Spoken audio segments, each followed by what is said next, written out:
ഇന്നൊരു ബ്രേക്ക്ഫാസ്റ്റ് റെസിപ്പിയാണ്. ഇടിയപ്പം ഉണ്ടാക്കാനുള്ള ബുദ്ധിമുട്ട് കാരണവും അതുപോലെ തന്നെ മടി കാരണവും പിന്നെ പുറത്തൊക്കെ താമസിക്കുന്നവരുടെ കയ്യിൽ സേവനാഴി കാണത്തില്ല. ഉണ്ടാകുന്നവർ കാണും, ഇല്ലാത്തവർക്ക് വേണ്ടിയുള്ള ഒരു ഈസി കേട്ടോ ഞാനിന്ന് ഇടിയപ്പം ഉണ്ടാക്കുന്നത്. ഗ്രേറ്റർ എല്ലാവരുടെ വീട്ടിലും കാണും. നമ്മൾ വെജിറ്റബിൾസ് ഒക്കെ ഗ്രേറ്റ് ചെയ്യാൻ ഉപയോഗിക്കുന്ന ആ ഒരു ഗ്രേറ്ററാണ് എടുത്തിട്ടുള്ളത്. അപ്പോൾ ഇത് വെച്ച് നമുക്ക് സിമ്പിളായിട്ട് അതുപോലെ തന്നെ നല്ല പെർഫെക്റ്റ് ആയിട്ടുള്ള ഇടിയപ്പം റെഡിയാക്കി എടുക്കാം. ഞാനിവിടെ 2 കപ്പ് റൈസ് പൗഡർ എടുത്തിട്ടുണ്ട്.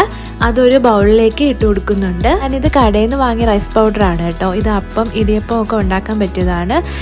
നിങ്ങളുടെ കയ്യിലുള്ളത് പച്ചരി പൊടിച്ചിട്ടുള്ള ഒട്ടും തരിയില്ലാത്ത മാവ് വേണം ഇതിനായിട്ട് യൂസ് ചെയ്യാനുള്ളത്. ഇതിലേക്ക് ആവശ്യത്തിന് ഉപ്പിട്ട് കൊടുക്കുന്നുണ്ട്. എന്നിട്ടൊന്ന് മിക്സ് ചെയ്തെടുക്കുന്നുണ്ട്. ഇതിലേക്ക് തിളച്ച വെള്ളം ഞാൻ ഒഴിച്ചു കൊടുക്കുന്നുണ്ട് കേട്ടോ. കുറേശ്ശെ തിളച്ച വെള്ളം ഒഴിച്ചിട്ട് നന്നായിട്ടൊന്ന് മിക്സ് ചെയ്തെടുക്കുന്നുണ്ട്. ഞാനിവിടെ 2 കപ്പ് റൈസ് പൗഡർ എടുത്തിട്ടുണ്ട്. എനിക്കിവിടെ വെള്ളം ആവശ്യമായിട്ട് വന്നത് ഒരു 1.25 കപ്പ്, 2 കപ്പിന് അകത്താണ് കേട്ടോ എനിക്ക് വെള്ളം ഇതിലേക്ക് ആവശ്യമായിട്ട് വന്നത്. നിങ്ങൾ എടുക്കുന്ന റൈസ് പൗഡർ അനുസരിച്ച് നിങ്ങൾക്ക് വെള്ളത്തിന് വ്യത്യാസം ഉണ്ടാവാം. അപ്പോൾ നമ്മൾ ജസ്റ്റ് ഒന്ന് പിടിച്ച് നോക്കുമ്പോൾ നമുക്ക് മനസ്സിലാവും മാവ് നന്നായിട്ട് കുഴഞ്ഞിട്ടുണ്ടോ ഇല്ലേന്ന്.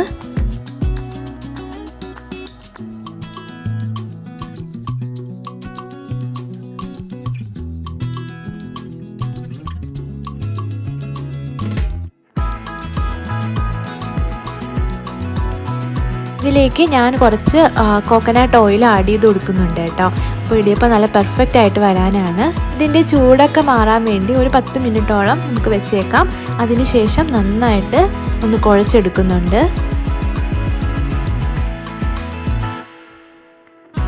ഇടിയപ്പത്തിൻ്റെ തട്ടിലേക്ക് കുറച്ച് തേങ്ങ ചിരുകിയത് ഇട്ട് കൊടുക്കുന്നുണ്ട്. ഇതുപോലെ ഈ ഒരു വലിപ്പത്തിന് നമുക്ക് മാവ് എടുത്തിട്ട് ഈ ഗ്രേറ്ററിൻ്റെ ഈ ഒരു പോർഷനിൽ നമുക്ക് ഒന്ന് ഗ്രേറ്റ് ചെയ്ത് കൊടുക്കാം. വളരെ ഈസി ആയിട്ട് നമുക്ക് ചെയ്തെടുക്കാൻ പറ്റും. വെജിറ്റബിൾസ് ഒക്കെ ഗ്രേറ്റ് ചെയ്യുന്നത് പോലെ അതിനേക്കാൾ സിമ്പിളായിട്ട് ഒട്ടും പ്രഷറൊന്നും കൊടുക്കാതെ നമുക്ക് ജസ്റ്റ് ഒന്ന് ഇങ്ങനെ ഗ്രേറ്റ് ചെയ്തെടുക്കാം.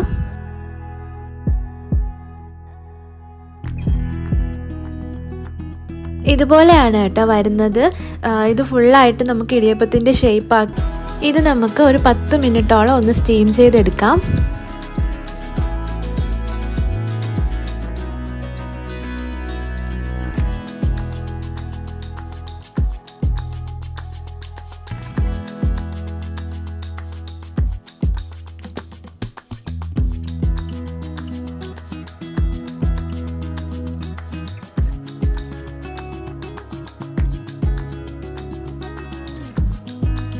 അപ്പോൾ നമ്മുടെ ഇടിയപ്പം ഇവിടെ റെഡി ആയിട്ടുണ്ട്. നല്ല പെർഫെക്റ്റ് ആയിട്ട് വന്നിട്ടുണ്ട് കേട്ടോ.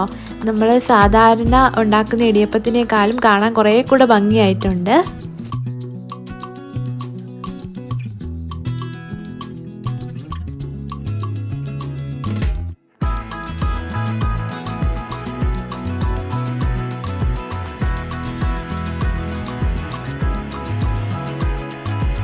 ഞാൻ ഇടിയപ്പത്തിൻ്റെ കൂടെ ഗ്രീൻ പീസ് കറിയാണ് കേട്ടോ അതിൻ്റെ കോമ്പിനേഷനായിട്ട് എടുക്കുന്നത്.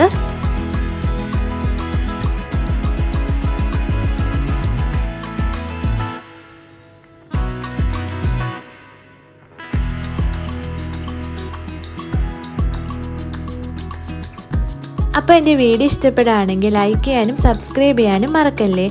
അടുത്ത വീഡിയോ കാണുന്നവരെ ബൈ.